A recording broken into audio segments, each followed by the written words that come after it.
Če ste veliki ljubitelji sadja, imam danes za vas en dober recept, da si malo popestrite te sadne dneve. Tako da jaz sem se odločila, da bom vzela eno jabolko, ki sem ga lepo olupila in narezala na krhlje. Potem vzamemo eno melico vaniljevih proteinov, približno 60 do 70 gramov arašidovega masla in pa približno 50 gramov mandljeve moke.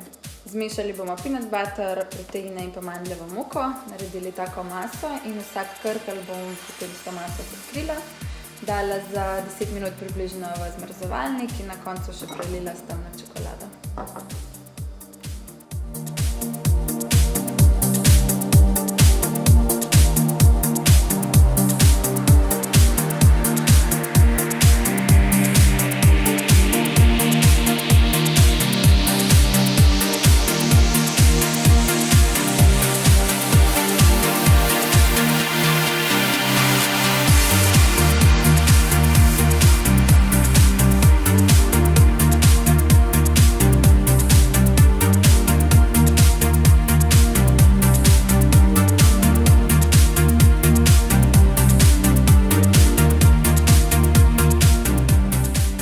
Moji jabolčki so narejeni, malo sem jih še posula s kokosom, zdaj pa najbolj, da kar probam, pa da vidim, če so dobri.